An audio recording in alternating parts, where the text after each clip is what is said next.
Assalamualaikum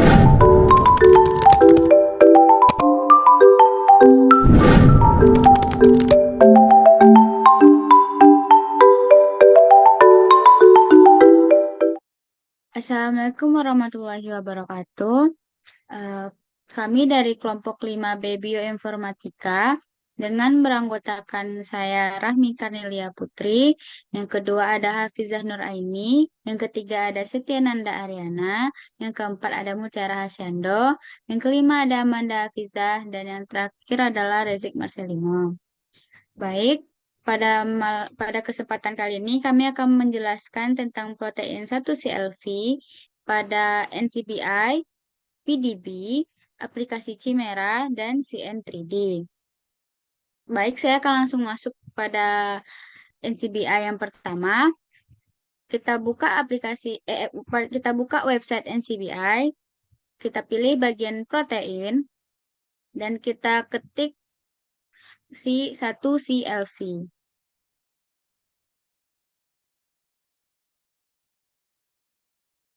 Lalu akan keluar data yang kita cari.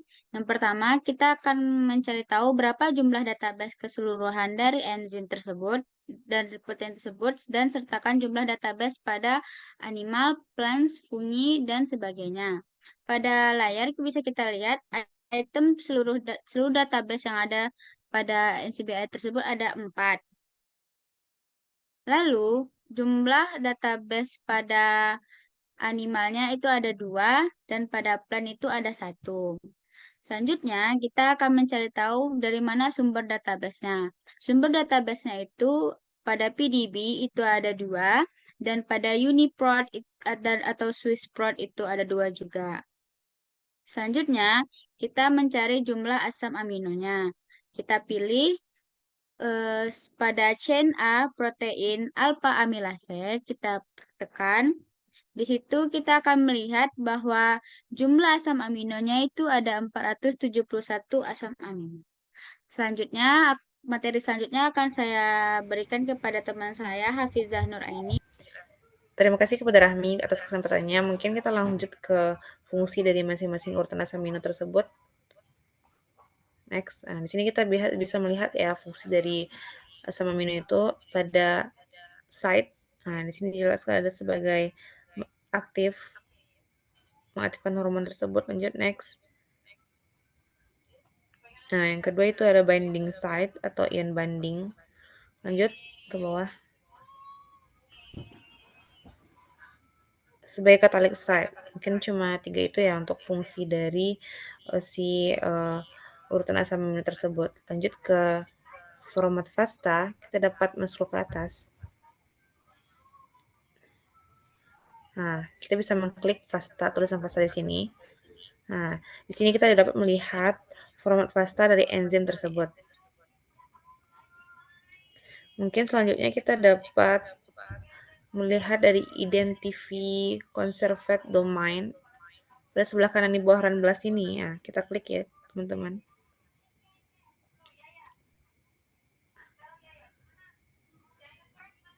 Nah, di bawah run blast. Kita klik.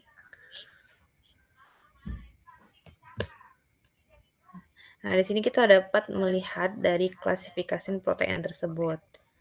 Sebagai alpha amylase family, protein catalyst dehydrolysis of alpha, glycidic linkage of glycogen structural, dan lain-lain ya. Oke, next. Di sini juga kita dapat melihat dari superfamily-nya. Ini lebih spesifiknya yaitu superfamily ini memiliki kode CD 11317 dan informasi lebih rincinya bisa kita klik ya di bagian superfamily ini ya. Dapat kita lihat di sini banyak sekali informasi tentang dari family ini. Mungkin untuk selanjutnya yang terakhir yaitu grafik dari enzim tersebut. Mungkin next kita kembali dulu ya. Di sini ada tulisan grafik ini, kita klik.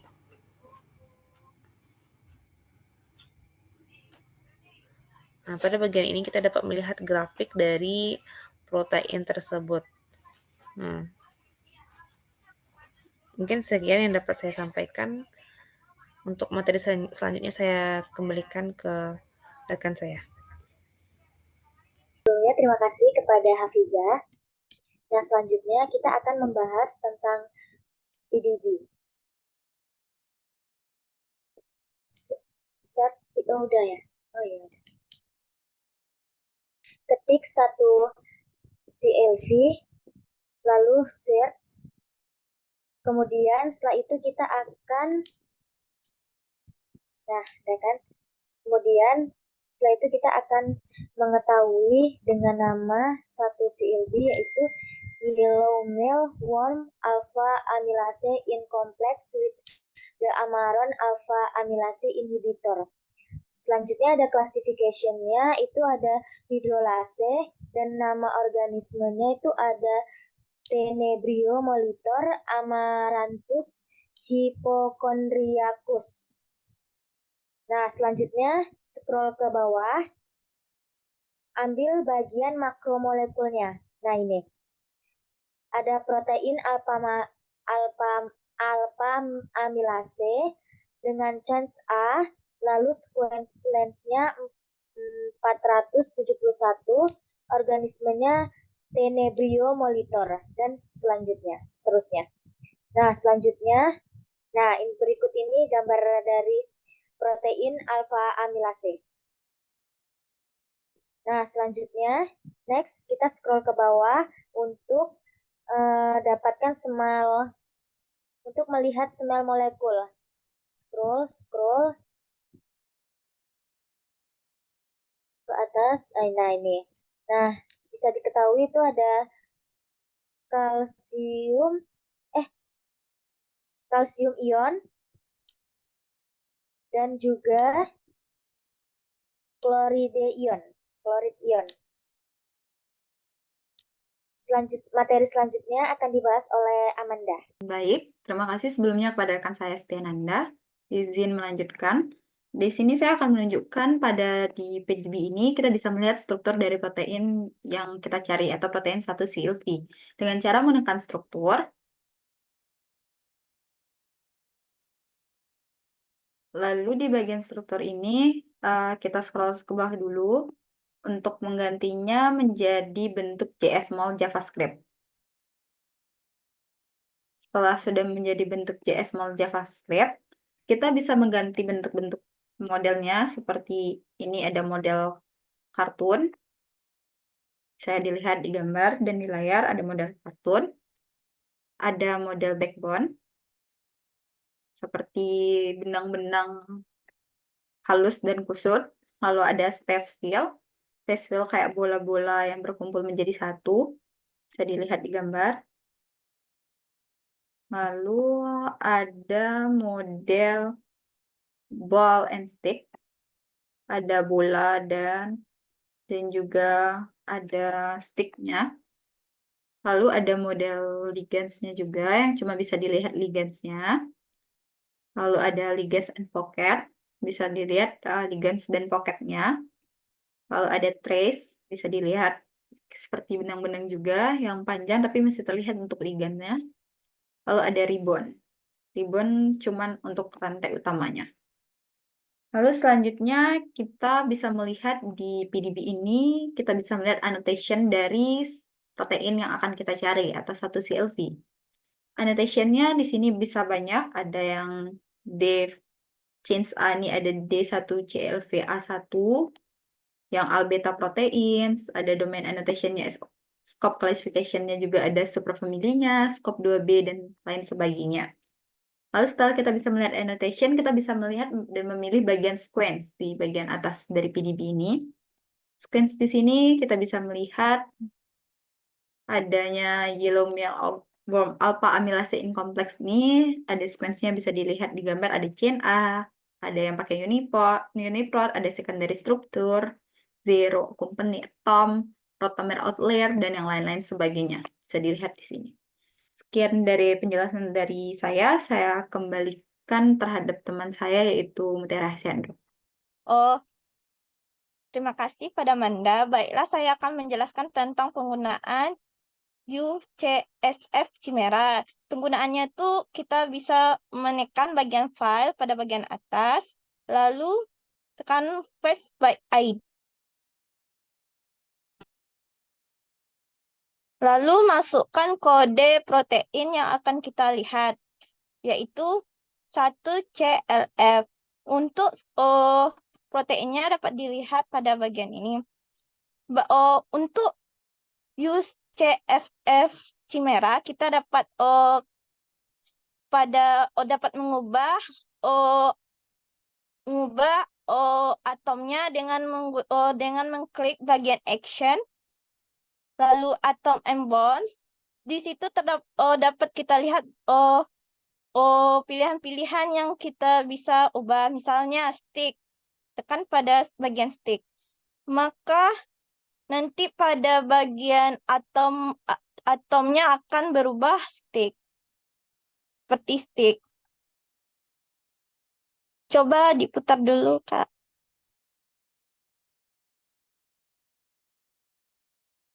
Maka pada bagian atomnya akan terlihat stick. Yang bagian yang warna biru-biru nih. Yang lainnya kita coba ball and stick. Nah, maka akan berubah pada bagian atomnya akan berubah bentuk ball and stick. Selain itu, pada action juga bisa kita ubah warnanya. Tekan color. Maka bisa misalnya warna merah. Maka keseluruhan bagiannya akan berubah jadi merah. Misalnya kita ubah warna ungu atau ungu. Nah, maka akan berubah jadi ungu. Untuk fitur lain dari USF Chimera ini, kita dapat memilih bagian yang akan dilihat lebih detail, yaitu pada menu bagian select, menu bagian select. Misalnya kita mau lihat chain E dari protein ini, misal chain E. Maka akan terlihat warna hijau yang mengelilingi pada bagian chain E-nya. Untuk yang lainnya misalnya select struktur dari struktur sekundernya, lalu struktur sekundernya. Yang bagian helixnya, Maka akan ada bagian-bagian hijau yang akan mengelilingi bagian helix dari struktur sekundernya untuk melihat bagian yang lebih jelas dari struktur proteinnya. Sekian dari saya untuk penggunaan UCSF Chimera. Selanjutnya akan dijelaskan teman saya itu Rezik. Oke, terima kasih kepada Hasyando. Saya akan melanjutkan untuk penggunaan aplikasi dari CN3D. Yang pertama, kita apabila ingin melihat struktur dari penggunaan aplikasi CN3D ini, kita mendownload protein tersebut melewat NCBI, kita pilih gen, lalu kita ketik protein, dan download sesuai dengan aplikasi yang kita inginkan dalam format CN3D. Lalu setelah terdownload, buka file yang tersedia pada aplikasi, lalu pilih open. Lalu pilih protein yang kita download tadi, lalu tekan open. Nah, apabila telah terlihat struktur dari protein, apabila kita ingin mengubah bentuk struktur tersebut, maka pilih opsi style, lalu pilih opsi rendering shortcut, lalu pilih sesuai dengan keinginan seperti worms atau bentuk cacing, lalu ada tubes,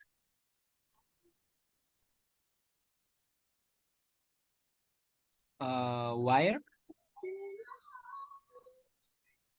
lalu selanjutnya ada bentuk balance stick, lalu yang terakhir ada bentuk space fill. Dan bisa disesuaikan bentuk dan ukuran serta bagian-bagian mana yang ingin kita lihat untuk melakukan molecular docking selanjutnya. Sekian dari saya. Lalu untuk perubahan warna bisa kita pilih juga di opsi coloring shortcuts, yang mana kita bisa memilih dari warna yang kita inginkan, seperti rainbow dan lain-lainnya. Mungkin sekian dari penyampaian saya. Baik, terima kasih kepada Rezik. Selesainya Rezik mempresentasikan, maka selesai pula video kami pada kesempatan kali ini. Mohon maaf apabila ada kesalahan. Saya tutup presentasi kami dengan mengucapkan Assalamualaikum warahmatullahi wabarakatuh.